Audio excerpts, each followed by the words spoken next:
Hello friends, good morning. നമ്മുടെ Kerala T V സീരിയലിലേക്ക് എല്ലാവർക്കും സ്വാഗതം.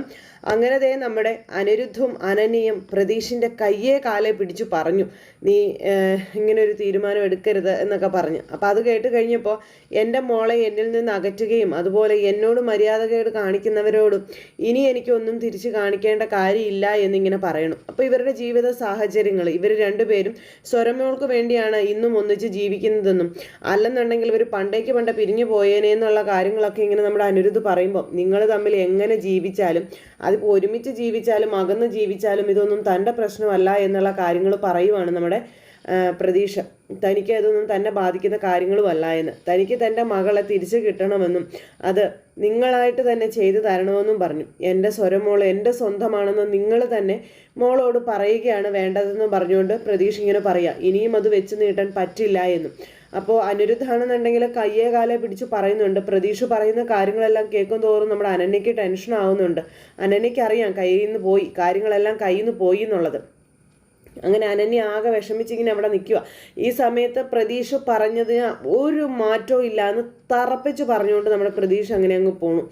ഞാൻ പറഞ്ഞ കാര്യങ്ങൾ എനിക്ക് ചെയ്ത് കിട്ടിയേ പറ്റൂ, എൻ്റെ മോളെ എനിക്ക് തിരിച്ച് കിട്ടിയേ പറ്റൂ എന്ന് തറപ്പിച്ച് പറഞ്ഞിട്ടാണ് പ്രതീക്ഷ പോകുന്നത്. അപ്പോൾ പ്രതീക്ഷ അതും പറഞ്ഞു പോയി കഴിഞ്ഞപ്പം നമ്മളിനി എന്ത് ചെയ്യും എന്ന് അനിരുദ്ധിനോട് അനന്യ ചോദിക്കുമ്പോൾ, ഇതിനെല്ലാം ഉത്തരവാദി നീയാണെന്നും നീ കാരണമാണ് ഇപ്പം ഇതൊക്കെ വന്ന് സംഭവിച്ചിരിക്കുന്നത്, ഇതിനെന്ത് ചെയ്യണം, എന്താണ് പോംവഴിയെന്ന് തനിക്ക് അറിയില്ല, ഏത് നിമിഷവും എല്ലാം അവൻ എല്ലാവരോടും പറയും, നമുക്ക് സ്വരമോളെ നഷ്ടപ്പെടും തുടങ്ങിയ കാര്യങ്ങളൊക്കെ പറയാം. അപ്പോൾ സ്വരമോളെ നഷ്ടപ്പെടാൻ ഞാൻ സമ്മതിക്കില്ല, ഒരിക്കലും ഞാൻ സമ്മതിക്കില്ല, അതിന് എന്ത് വില കൊടുക്കേണ്ടി വന്നാലും ഞാൻ എന്നൊക്കെ പറഞ്ഞുകൊണ്ട് അനനി ഇങ്ങനെ പറയുക കേട്ടോ. അപ്പോൾ അനനി ഇതൊക്കെ പറയുന്നത് കേട്ടിട്ടും അനിരുദ്ധിന് പ്രത്യേകിച്ച് കൂസലോ കാര്യങ്ങളോ ഒന്നുമില്ല, കാരണം കയ്യിൽ നിന്ന് പോയി കാര്യങ്ങൾ. അത് നല്ല ഒന്നാന്തരമായിട്ട് നമ്മുടെ അനിരുദ്ധിനെ അറിയുകയും ചെയ്യാം. ഈ പ്രതീക്ഷ എന്നിട്ട് ആ പോക്ക് നേരെ പോകുന്നത് വേറെ അങ്ങോട്ടും അല്ല, ഈ പറയുന്ന രഞ്ജിതയുടെ അടുത്തേക്കാണ്. അപ്പം രഞ്ജിതയുടെ അരികിലേക്ക് ചെല്ലുമ്പം അവിടെ വീട്ടിലെ രഞ്ജിതയും ഭർത്താവും മകനും ഇവർ 3 പേരും കൂടെ ഇരുന്ന് കാര്യങ്ങളൊക്കെ സംസാരിച്ച് വളരെ സന്തോഷത്തോടു കൂടി പോകും. കാരണം ഇനിയിപ്പോൾ വിരലിലെണ്ണാവുന്ന ദിവസമേ കല്യാണത്തിനുള്ളൂ. അപ്പം പിന്നെ അതിൻ്റേതായ തിരക്കുകളും കാര്യങ്ങളും ഇതെല്ലാം ഉണ്ടല്ലോ, എല്ലാം ചെയ്യണമല്ലോ. അതിന് വേണ്ടിയിട്ടുള്ള എന്താ പറയുക പരക്കം പാച്ചിലാണ് ഇവർ. അപ്പം അങ്ങനെ ആ ഒരു കാര്യങ്ങളുമായിട്ട് ഇവർ പോകുന്ന സമയത്താണ് നമ്മുടെ പ്രതീക്ഷ അങ്ങോട്ടേക്ക് ചെല്ലുന്നത്. പ്രതീക്ഷനെ കണ്ടപ്പോഴേക്കും പ്രതീക്ഷയെ വാ കയറി വാ എന്നും പറഞ്ഞ് പ്രതീക്ഷനെ വലിയ അകത്തേക്കൊക്കെ വിളിച്ച് ഭയങ്കര സ്വീകരണവും കാര്യങ്ങളും ഒക്കെ. അപ്പം ജോലിയുടെ കാര്യങ്ങൾക്കൊക്കെ ആയിട്ട് പ്രതീക്ഷ വന്നതാണല്ലോ. അപ്പം അങ്ങനെ പ്രതീക്ഷ വന്ന സമയത്ത് പ്രതീക്ഷനോടാണെന്നുണ്ടെങ്കിൽ ഇവർക്ക് ഭയങ്കര സ്നേഹവും കാര്യങ്ങളും ഒക്കെ. അപ്പോൾ പ്രതീക്ഷ വന്നു, പ്രതീക്ഷനോട് കാര്യങ്ങളെല്ലാം സംസാരിക്കുന്നു. അപ്പോൾ പ്രതീക്ഷയുടെ മുഖത്ത് ഒരു ടെൻഷനും കാര്യങ്ങളൊക്കെ കണ്ടു കഴിഞ്ഞപ്പോഴത്തേക്കും നമ്മുടെ രഞ്ജിതയ്ക്ക് മൊത്തത്തിൽ എന്തൊക്കെയോ ഒരു സംശയം തോന്നി. രഞ്ജിത പറഞ്ഞു, പ്രതീക്ഷന് എന്താ പറ്റിയ, പ്രതീക്ഷയുടെ മുഖത്ത് ആകെ ഒരു വിഷമമുണ്ടല്ലോ, എന്തെങ്കിലും ബുദ്ധിമുട്ടുണ്ടോ, എന്തെങ്കിലും ആവശ്യമുണ്ടോ, ഉണ്ടെങ്കിൽ എന്നോട് ധൈര്യമായിട്ട് പറയാട്ടോ എന്നൊക്കെ പറയുമ്പോൾ അങ്ങനെയൊന്നും ഇല്ല എന്ന് പറഞ്ഞു. അല്ല, പ്രതീക്ഷ മുഖം കണ്ടാൽ അറിയാം പ്രതീക്ഷന് എന്തോ ബുദ്ധിമുട്ടുണ്ടെന്ന്. എന്താ കാര്യം എന്ന് ചോദിച്ചു. എന്താ ശ്രീനിലയത്തിലെ വലിയ പ്രശ്നമുണ്ടോ എന്ന് ചോദിച്ചപ്പോൾ അവിടെ എന്നും പ്രശ്നങ്ങളല്ലേ, ഒന്നിനു പുറകെ ഒന്നൊന്നായി പ്രശ്നങ്ങളല്ലേ എന്ന് അരവിന്ദൻ അന്നേരം പറഞ്ഞു. അരവിന്ദേട്ടാ എന്നും പറഞ്ഞുകൊണ്ട് അന്നേരത്തേക്കും രഞ്ജിത വിളിച്ചു. അല്ല രഞ്ജു, ഞാൻ അവിടെ സംഭവിക്കുന്ന കാര്യങ്ങൾ പറഞ്ഞതേ ഉള്ളൂ, അല്ലെ എല്ലാവരും കൂടെ ചേർന്നേ നമ്മുടെ പ്രതീക്ഷനെ ഒറ്റപ്പെടുത്തുവാണല്ലോ, നമ്മുടെ പ്രതീക്ഷ അവിടെ ഒറ്റയ്ക്കാണല്ലോ, അതാ ഞാൻ ഉദ്ദേശിച്ചത് എന്ന് പറയുമ്പോൾ അരവിന്ദേട്ടൻ കൂടുതൽ ഉദ്ദേശിക്കേണ്ടെന്ന് പറഞ്ഞു. എന്താ പ്രതീക്ഷയെന്ന് ചോദിച്ചപ്പോൾ എന്നെ എല്ലാവരും കൂടെ ചേർന്ന് ചതിക്കുകയാണെന്നും അതുപോലെ ഞാൻ വിശ്വസിച്ചവരെല്ലാവരും എന്നെ ചതിച്ചു, ഇപ്പോഴും എന്നെ ചതിച്ചുകൊണ്ടിരിക്കുകയാണ്, ഇനിയും അവർക്കൊക്കെ ചതിക്കാൻ പാകത്തിന് നിന്നു കൊടുക്കാൻ ഞാൻ തയ്യാറല്ല, ഇങ്ങനെയൊക്കെ പറഞ്ഞു. പ്രതീക്ഷ എന്തൊക്കെയാ പറയുന്നത്, ചതിച്ചെന്നോ, ആര് ചതിച്ചെന്ന്, എന്താ സംഭവിച്ചത്, കാര്യം എന്താ പ്രതീക്ഷ പറയുമ്പോൾ അത് എൻ്റെ മോളാണ് സ്വരമോളെന്നും പറഞ്ഞുകൊണ്ട് ഉള്ള ചരിത്രം മുഴുവൻ പ്രതീക്ഷിതയിൽ നിന്ന് രഞ്ജിതയ്ക്ക് അങ്ങ് വിളമ്പി അങ്ങ് കൊടുക്കുന്നു. അപ്പോൾ എന്തെങ്കിലും ഒന്ന് വിശന്നിരിക്കുന്ന പട്ടിയുടെ കയ്യിലേക്ക് എല്ലും കഷ്ണം കിട്ടുന്ന അവസ്ഥയായി പോയി നമ്മുടെ രഞ്ജിതയ്ക്ക്. കാരണം എവിടുന്ന് എന്താ കിട്ടണേന്ന് നോക്കിയിരിക്കുന്ന രഞ്ജിതയുടെ മുന്നിലേക്കാണ് ഇതുപോലൊരു ബോംബ് കൊണ്ട് നമ്മൾ പ്രതീക്ഷിച്ചിട്ട് കൊടുക്കുന്നത്. അപ്പോൾ പ്രതീക്ഷ അത് പറഞ്ഞപ്പോൾ, നിൻ്റെ മോളോ, നീ എന്തൊക്കെയാ പറയുന്നത്, എനിക്കൊന്നും മനസ്സിലായില്ലല്ലോ എന്ന് പറയുന്നു രഞ്ജിത. അപ്പോൾ ഉള്ള കാര്യങ്ങൾ നമ്മുടെ പ്രതീക്ഷ രഞ്ജിതയോട് തുറന്ന് പറയുവാണ്. അപ്പോൾ തൊട്ടടുത്ത് നിന്ന് ഇങ്ങനെ കിള്ളി അരവിന്ദൻ ചോദിക്കുന്നുണ്ട്. അതുപോലെ തന്നെ പങ്കജാണെങ്കിൽ ഇതൊക്കെ കേട്ട് വളരെ ആസ്വദിച്ച് ഇങ്ങനെ അവിടെ നിൽക്കുവാണ്. അപ്പോൾ കാര്യങ്ങളെല്ലാം കിള്ളി ചോദിക്കാൻ തൊട്ടടുത്ത് നമ്മുടെ അരവിന്ദൻ ഉണ്ടല്ലോ, അരവിന്ദൻ അത് നല്ല ഭംഗിയായി ഭേഷായി ചെയ്യുന്നുമുണ്ട്. അങ്ങനെ ഇരിക്കുമ്പോൾ ഞാൻ ഇങ്ങനെ ജയിലിൽ പോയ സമയത്ത് എൻ്റെ കുഞ്ഞിനെ ഞാൻ അവർക്ക് കൊടുത്തതായിരുന്നു എന്നും, പക്ഷെ അത് അവർ സ്വന്തമായി എടുത്തു, അവരെന്നെ ചതിക്കുകയാണ്, എൻ്റെ കുഞ്ഞിനെ ഇപ്പോൾ കാണാനോ അല്ലെങ്കിൽ എൻ്റെ കുഞ്ഞിനോടൊന്ന് സംസാരിക്കാനോ അവളെ ഒന്ന് എടുക്കാൻ പോലും എന്നെ അവർ അനുവദിക്കുന്നില്ല, അതാണ് ഇതാണെന്നൊക്കെ പറഞ്ഞ് എല്ലാ കാര്യങ്ങളും അങ്ങ് പറഞ്ഞു. അപ്പോൾ അതൊക്കെ കേട്ട് കഴിഞ്ഞപ്പോഴത്തേക്കും നമ്മുടെ രഞ്ജിതയ്ക്ക് ഭയങ്കര സന്തോഷമായി. എൻ്റെ രക്തത്തിൽ പിറന്ന് എൻ്റെ സ്വന്തം കുഞ്ഞാണ് സ്വരമോള്, എൻ്റെ മോളെ ഞാൻ ആർക്കും വിട്ടുകൊടുക്കില്ല, എൻ്റെ മോളെ എന്നിൽ നിന്ന് തട്ടിപ്പറിച്ചെടുക്കാൻ ഞാൻ ആരെയും അനുവദിക്കില്ല എന്നൊക്കെ പറഞ്ഞ് ഇതേ നമ്മുടെ പ്രതീക്ഷ ഇങ്ങനെ പറയുന്നത് കേട്ടപ്പം ഇതിൻ്റെ ഇടയിൽ അങ്ങനെ ഒരു കളിയൊക്കെ ഉണ്ടായിരുന്നു എന്ന് നമ്മുടെ അരവിന്ദൻ ചോദിക്കുക. അപ്പോൾ അതിൽ ഇവരെ തെറ്റ് പറയാൻ പറ്റുമെന്ന് ചോദിച്ച് രഞ്ജിത ഫുൾ സപ്പോർട്ട്, അതായത് പ്രതീക്ഷിന് ഫുൾ സപ്പോർട്ടാക്കി കൊണ്ട് ഇങ്ങനെ സംസാരിക്കുന്നു. ഇത്രയും വലിയൊരു കാര്യം നീ ചെയ്തിട്ട് നിന്നോട് ഇത്രയും വലിയൊരു നന്ദികേട് കാണിക്കാൻ അവർക്ക് എങ്ങനെ തോന്നിയെന്നൊക്കെ ചോദിച്ചു. എന്ത് വില കൊടുത്തിട്ടാണെങ്കിലും എൻ്റെ മോളെ എനിക്ക് തിരിച്ചു പിടിക്കണമെന്ന് പറഞ്ഞപ്പോൾ വേണം പ്രതീക്ഷ, വേണം, നിന്റെ കുഞ്ഞിനെ നീയാണ് വളർത്തേണ്ടത്, അല്ലാതെ മറ്റുള്ളവരല്ല. നിനക്ക് എന്ത് സഹായം വേണമെങ്കിലും നീ പറഞ്ഞോ, ഈ ഞങ്ങൾ ചെയ്തു തരും, നിന്റെ കൂടെ ഞങ്ങളുണ്ട്, ആർക്കും നിന്റെ കുഞ്ഞിനെ നീ വിട്ടുകൊടുക്കേണ്ട കാര്യമില്ല, നിന്റെ കുഞ്ഞിനെ നിനക്ക് തന്നെ തിരിച്ചു പിടിക്കണം, ഇതൊക്കെ പറഞ്ഞ് ഭയങ്കര ഇതായിട്ട് ഇങ്ങനെ പറയാം. അപ്പോൾ ഇതൊക്കെ കേട്ടപ്പോൾ രഞ്ജിത പറഞ്ഞു സമയമാവും, അപ്പോൾ എടുത്തു ചാടി ഒന്നും ചെയ്യണ്ട, ഇതിനൊക്കെയുള്ള സമയം വരും, എല്ലാവരോടും നിനക്ക് കണക്ക് തീർക്കാനുള്ള ഒരു സമയം നിനക്ക് വന്ന് കിട്ടും, അത് 100% ഉറപ്പാണ്, അതുവരെ മാത്രം നീ ഒന്ന് വെയിറ്റ് ചെയ്താൽ മതിയെന്ന് പറഞ്ഞു.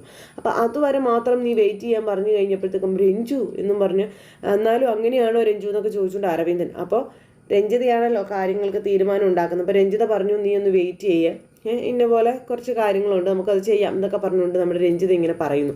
എന്നിട്ട് രഞ്ജിത ഇങ്ങനെ മനസ്സിൽ പ്ലാൻ ആക്കിക്കൊണ്ട് ഇങ്ങനെ ഇതൊക്കെ നടക്കുന്ന ആ ഒരു ഇത്. അപ്പം അങ്ങനെ ആ ഒരു കാര്യങ്ങളെല്ലാം രഞ്ജിതയുടെ വീട്ടിൽ നടക്കുന്നു. ഇതെല്ലാം കഴിഞ്ഞ് അമ്മയും മകനും ഒക്കെ ഇങ്ങനെ കിറികൊണ്ടൊക്കെ ഒരു കാട്ടായൊക്കെ ഉണ്ടല്ലോ ഇവർക്ക്, അങ്ങനെയൊക്കെ നിന്ന് ഇങ്ങനെ കാണിച്ചുകൊണ്ട് നിൽക്കുക. അപ്പോൾ എന്തായാലും ഈ ഒരു വലിയ ബോംബ് അത് പൊട്ടിക്കാൻ ഇതും കൂടെ കേട്ട് കഴിയുമ്പോൾ സുമിത്ര തകർന്നു പോകുമെന്ന് അറിയാവുന്നത് കൊണ്ട് തന്നെ സുമിത്രയ്ക്കായിട്ടുള്ള ഒരു ആയുധമായി ഇവരിത് മാറ്റാനായിട്ടാണ് ഉദ്ദേശിച്ചിരിക്കുന്നത്, ഇവരിതിങ്ങനെ വെച്ചുകൊണ്ടിരിക്കുന്നത്. അപ്പോൾ ഇവർ പറയുന്ന കാര്യങ്ങളെ പ്രതീക്ഷ ചെയ്യത്തുള്ളൂ. അതുകൊണ്ട് ഇവരെപ്പോൾ പറയാൻ പറയുന്നു അന്നേരം പ്രതീക്ഷ ഇത് അവിടെ അവതരിപ്പിക്കുകയും ചെയ്യും. അതുവരെ എന്തായാലും അനിരുദ്ധും അതുപോലെ നമ്മുടെ അന്നയും പേടിക്കേണ്ട. പക്ഷെ അത് അവർക്കറിയത്തില്ലല്ലോ. അവരവിടെ ഇങ്ങനെ ടെൻഷൻ അടിച്ച് ഇങ്ങനെ ഇരിക്കുവാണ്. സ്വരമോളെ ഇപ്പോൾ നഷ്ടപ്പെടുമോ, നാളെ നഷ്ടപ്പെടുമോ എന്നൊക്കെയുള്ള ഒരു ഇതിൽ. അങ്ങനെ ഇതെല്ലാം കഴിഞ്ഞ് ഇവിടുത്തെ പ്രശ്നങ്ങളും അതുപോലെ ഇത് മൊത്തത്തിലും നേട്ടങ്ങളാണല്ലോ ഇവർക്ക്. അതായത് രഞ്ജിതയ്ക്കും ഭർത്താവിനും മകനും ഇവരെന്തൊക്കെ ഉദ്ദേശിച്ചോ അതെല്ലാം ഇവർക്ക് നടന്നു കിട്ടുന്നു. അപ്പോൾ ഈ സന്തോഷം അങ്ങ് ആസ്വദിക്കാനായിട്ട് നമ്മുടെ പങ്കജ് അങ്ങ് തീരുമാനിച്ചു. അതും പങ്കജ് തീരുമാനിക്കുന്ന സന്തോഷം എന്ന് പറഞ്ഞിട്ടുണ്ടെങ്കിൽ ഇമ്മോറൽ ട്രാഫിക്കാണ്. വേറൊരു പെണ്ണിനെ വിളിച്ചു വരുത്തി ഹോട്ടൽ മുറിയിൽ ആ പെണ്ണുമായിട്ട് സെറ്റാവുക എന്നുള്ളതാണ് പങ്കജിൻ്റെ സന്തോഷത്തിൽ പെടുന്ന കാര്യം. അപ്പോൾ എന്തായാലും അതുപോലെ തന്നെ നമ്മുടെ പങ്കജ് ചെയ്യുകയും ചെയ്തു. പങ്കജ് ഏതോ ഒരു പെണ്ണിനെ വിളിച്ച് ഏതോ ഒരു ഹോട്ടൽ മുറിയിൽ പോയി റൂം എടുത്ത് 2 പേരും കൂടെ അവരുടെ സന്തോഷം കണ്ടെത്തിക്കൊണ്ടിരിക്കുകയാണ്. എന്തൊക്കെ ആയാലും പങ്കജിൻ്റെ ജീവിതത്തിൽ ഇത്രത്തോളം ദുഷിച്ച കാര്യങ്ങളുണ്ടെന്ന് അപ്പൂന് നന്നായിട്ട് അറിയാം. പൂജ എത്രയൊക്കെ നന്ദി കെട്ടവളായാലും, പൂജ എത്ര മര്യാദ കെട്ടവളാണെങ്കിലും പൂജയുടെ ജീവിതം നശിച്ചു പോകുന്നത് കാണാൻ അപ്പൂന് താല്പര്യമില്ല. അപ്പൂന് അത് സഹിക്കുന്ന കാര്യമില്ല. അതുകൊണ്ട് തന്നെ പൂജയെ പങ്കജിൽ നിന്നും രക്ഷിക്കാൻ വേണ്ടിയുള്ള വഴികൾ തേടിയുള്ള ഓട്ടമായിരുന്നു നമ്മുടെ അപ്പു. എന്തായാലും ഓടി അവസാനം ആ ഓട്ടത്തിനുള്ളൊരു ഫലം കിട്ടി. അങ്ങനെ പങ്കജും ഈ പെണ്ണും കൂടിയുള്ള ആ ഒരു അവിഹിത ബന്ധത്തിൻ്റെ ആ ഒരു ഇത് നമ്മുടെ അപ്പുവിൻ്റെ കയ്യിലേക്ക് കിട്ടും. അപ്പോൾ എന്നിട്ടത് തെളിവ് സഹിതം മൊബൈലിലേക്കാക്കി. എന്നിട്ട് നേരെ ഈ പറയുന്ന പൂജയുടെ അടുത്തേക്ക് ചെന്നു. അപ്പോൾ പൂജയുടെ ഓഫീസിലേക്ക് ചെന്നു. അപ്പുവിനെ കണ്ടപ്പോഴത്തേക്കും പൂജയ്ക്ക് ഭയങ്കര പുച്ഛം. അപ്പോഴേട്ടൻ എന്തിനാ ഇങ്ങോട്ട് വന്നതെന്നൊക്കെ ചോദിച്ചുകൊണ്ട് ഭയങ്കര ഇത്. അപ്പോഴേക്കും ഞാൻ ഒരു കാര്യം നിന്നോട് പറയാൻ വന്നതാണെന്ന് പറഞ്ഞു.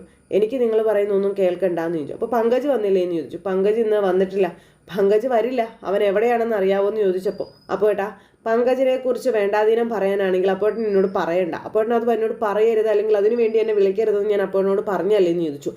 ഞാൻ നിന്നോടൊന്നും പറയാനും എടുക്കാനും വന്നതൊന്നുമല്ല, പക്ഷേ നീ പങ്കജിൻ്റെ ചതിയിൽ വീഴരുതെന്നുള്ളൊരു ഒറ്റ ഉദ്ദേശം എനിക്കുള്ളത് കൊണ്ടാണ് ഞാൻ വന്നത്. അത് നീ ഇനി എന്തൊക്കെ പറഞ്ഞാലും പറയാനുള്ളത് പറഞ്ഞിട്ടേ ഞാൻ പോവുള്ളൂ എന്ന് പറഞ്ഞു. ഇവിടെ നേരത്തേക്കും പൂജയ്ക്ക് ഭയങ്കര ദേഷ്യം. പൂജ ഇങ്ങനെ ദേഷ്യപ്പെട്ട് ഇങ്ങനെ വല്ലാത്തൊരു ഇത് പങ്കജിനെ പൂർണ്ണമായും വിശ്വസിക്കുന്ന രീതിയിലൊക്കെ ഇങ്ങനെ അപ്പുവിനോട് ദേഷ്യമൊക്കെ കാണിച്ച് അവിടെ എങ്ങനെ ഇരിക്കാം. നീ എപ്പോഴും പുകഴ്ത്തിപ്പാടുന്ന നിന്റെ പങ്കജിൻ്റെ സ്വഭാവം എന്താണെന്ന് നിനക്കറിയോ? പങ്കജിന് പല പെൺകുട്ടികളുമായും ബന്ധമുണ്ടെന്ന് ഞാൻ പറഞ്ഞിട്ട് നീ അത് വിശ്വസിച്ചില്ലല്ലോ. എന്നാൽ നീ ഇത് കണ്ടോളാൻ പറഞ്ഞു ഇതങ്ങനെ അങ്ങ് കാണിച്ചു കൊടുത്തു. ഈ മൊബൈലെടുത്ത് ഇങ്ങനെ അങ്ങ് കാണിച്ചു കൊടുത്തപ്പോഴേക്കും അതിലെ കാഴ്ച, അതിലെ വീഡിയോ കണ്ട്, അതായത് നമ്മുടെ പങ്കജ് വേറെ പെണ്ണുങ്ങളും ഒക്കെ ആയിട്ടുള്ള ആ ഒരു ഇതൊക്കെയാണ് ആ ഇതിൽ കാണിച്ചു കൊടുക്കുന്നത്. അത് കണ്ടു കഴിഞ്ഞപ്പോഴത്തേക്ക് നമ്മുടെ പൂജ അന്തം വിട്ട് കുന്തം വിഴിഞ്ഞതുപോലെ ഇങ്ങനെ ഇരിക്കുക. അത് കഴിഞ്ഞിട്ട് നമ്മുടെ അപ്പു അവിടെ നിന്ന് അങ്ങോട്ടൊരു എസ്സേ തന്നെ അങ്ങ് വായിക്കാൻ തുടങ്ങി. അതും ഈ പങ്കജിൻ്റെ ലീലാവിലാസങ്ങൾ. ഇത് കണ്ടപ്പോഴേക്കും നമ്മുടെ പൂജ തകർന്നു പോയിട്ടോ. കണ്ണിൽ നിന്നറിയാതെ കണ്ണുനീരൊക്കെ പിടിപെടാന്ന് വീഴാൻ തുടങ്ങി. കാരണം അതുപോലത്തെ ഒരു കാഴ്ച അപ്പു കൊണ്ടേ കാണിച്ചത്. ഇനിയെങ്കിലും ഞാൻ പറയുന്നത് നിനക്ക് വിശ്വാസമായോ? നിന്നെ ചതിക്കുകയാണ് അവൻ നിന്നോട് കാണിക്കുന്നതും പറയുന്നതും എല്ലാം ചതിയാണ്. നിന്റെ ജീവിതം നശിപ്പിക്കാൻ വേണ്ടിയിട്ടാണ് അവൻ ഇങ്ങനെയൊക്കെ കാണിക്കുന്നതെന്ന് പറഞ്ഞു. ഈ ഫോട്ടോ കണ്ടിട്ട് നിനക്ക് വിശ്വാസം ആയില്ലെങ്കിൽ, അല്ലെങ്കിൽ ഇത് കണ്ടിട്ട് നിനക്ക് വിശ്വാസം ആയില്ലെങ്കിൽ, നീ എൻ്റെ കൂടെ നേരിട്ട് വാ, നിന്നെ ഞാൻ കാണിച്ചു തരാം എന്ന് പറഞ്ഞുകൊണ്ട് അപ്പുതേ നമ്മുടെ പൂജയും വിളിച്ചുകൊണ്ട് പോണു. അങ്ങനെ പൂജ എന്തായാലും ആ സമയത്ത് ഇതിന് സത്യം അറിയാൻ വേണ്ടിയിട്ടാണ് പോകുവാണ്. അങ്ങനെ പങ്കജ് അവിടെ നല്ല സന്തോഷമായിട്ട് ജീവിതം ആസ്വദിച്ചുകൊണ്ടിരിക്കുന്ന സമയത്താണ് ഈ പറയുന്നത് നമ്മുടെ അപ്പു ഒരു കരിനിഴലായിട്ട് അങ്ങോട്ട് ചെന്ന് കയറുന്നത്. പങ്കജ് എടുത്തുന്ന റൂമിലേക്ക് ചെന്ന് കോളിംഗ് ബെൽ അടിച്ചു. അപ്പോൾ അറ്റൻഡറോ വെയിറ്ററോ ആരാണ്ടാ വന്നിരിക്കുന്നതെന്നും പറഞ്ഞുകൊണ്ട് നമ്മുടെ പങ്കജ് അങ്ങ് ചെന്ന് ഡോറ് തുറന്നപ്പം നമ്മുടെ അപ്പു ഇങ്ങനെ വന്നങ്ങ് നിൽക്കുകയല്ലേ. അപ്പുവിനെ കണ്ടപ്പോഴത്തേക്കും പങ്കജ് ഒന്ന് ടെൻഷനായി കഴിഞ്ഞപ്പോൾ അകത്ത് കിടക്കുന്നവൾ മൂടി പൊതിച്ച് കിടക്കുക. അവൾക്കും ടെൻഷനായി. തൊട്ട് പിന്നാലെ ദേ വന്ന് എന്ന് നമ്മുടെ അപ്പു പറഞ്ഞു. ദേ വന്ന് കാണുമെന്ന് പറഞ്ഞപ്പോഴത്തേക്ക് ഇത് ആരോടാ പറഞ്ഞതെന്നുള്ളൊരു ആവലാതി വേഗം തിരിഞ്ഞു നോക്കുമ്പോൾ എന്താ നമ്മുടെ പൂജ വന്നപ്പോൾ ഈ കാഴ്ച കണ്ടില്ലേ. പൂജയെ കണ്ടപ്പോഴേക്കും പങ്കജിൻ്റെ ഉള്ള ജീവൻ മുഴുവൻ അങ്ങ് കത്തി തീർന്നങ്ങ് പോയി. അങ്ങനെ വന്ന് പൂജ മറ്റൊരു പെണ്ണുമായിട്ട് ബെഡ് ഷെയർ ചെയ്യുന്നവനെ കണ്ടു കഴിഞ്ഞപ്പോഴത്തേക്കും പിന്നെ പറയണം. പിന്നെ പങ്കജിന് അവിടെ വോയിസ് ഇല്ല. മറ്റേ പെണ്ണാണെങ്കിൽ എന്താ പറയുക ബെഡ്ഷീറ്റ് കൊണ്ടൊക്കെ മൂടി പൊതച്ചതൊക്കെ എടുത്ത് ഇങ്ങനെ അവിടെ അങ്ങനെ ഇരിക്കുവാണ്. അപ്പം എന്തായാലും നമ്മുടെ പങ്കജിൻ്റെ പെണ്ണുപിടുത്തം ഇതോടുകൂടി അവസാനിക്കും. ഒന്നെങ്കിൽ അമ്മ മോനെ തല്ലിക്കൊല്ലും, ഇല്ലെങ്കിൽ മകൻ വേറെ എന്തെങ്കിലും ചെയ്യും. എന്തായാലും രഞ്ജിത ഒരു സൈഡിൽ കൂടെ എല്ലാം കെട്ടി പൊക്കി കൊണ്ടുവരുമ്പോഴത്തേന് ഇപ്പുറ സൈഡിൽ കൂടെ മോനെല്ലാം താത്തി ഇറക്കിക്കൊണ്ടിരിക്കുക. അപ്പോൾ അങ്ങനെയൊക്കെയുള്ള ഒരു രസകരമായ എപ്പിസോഡിലൂടെയാണ് ഇന്നത്തെ നമ്മളെ കഥ പോകുന്നത്. അപ്പോൾ എല്ലാവരും കാത്തിരുന്ന് കാണണം. എല്ലാവർക്കും നല്ലൊരു ദിവസം ആശംസിക്കുകയാണ്. പിന്നെ ഇതിനകത്തൊരു ഹൈലൈറ്റ് ഉണ്ട്. അങ്ങനെ ഹോട്ടലിൽ ചെന്ന് ഈ ഒരു അവസ്ഥയിൽ നമ്മുടെ പങ്കജിനെ കണ്ടു കഴിഞ്ഞപ്പോഴേക്കും നമ്മുടെ പൂജ പങ്കജിൻ്റെ ചെവിക്കല്ലടിച്ച് പൊട്ടിക്കുകയാണ്. എന്നിട്ട് അപ്പുവിനോട് സമസ്ത തെറ്റുമേറ്റു പറയുന്നു. അതായത് കാല് പിടിച്ച് ക്ഷമ ചോദിക്കുന്നു എന്നുള്ളൊരു രീതിയിൽ. അപ്പോൾ അങ്ങനെയാണ് കാര്യങ്ങളുടെയൊക്കെ പോക്ക്. അപ്പോൾ എല്ലാവരും കാണണം കേട്ടോ. എല്ലാവർക്കും നല്ലൊരു ദിവസം ആശംസിക്കുകയാണ്. എല്ലാവരും തരുന്ന സപ്പോർട്ടിനും സ്നേഹത്തിനും ഒത്തിരി നന്ദിയും അറിയിക്കുകയാണ്. അടുത്ത സൂപ്പർ ഹിറ്റ് കഥകളുമായി കാണുന്നത് വരെ എല്ലാവർക്കും നന്ദി. See again, take care, bye by.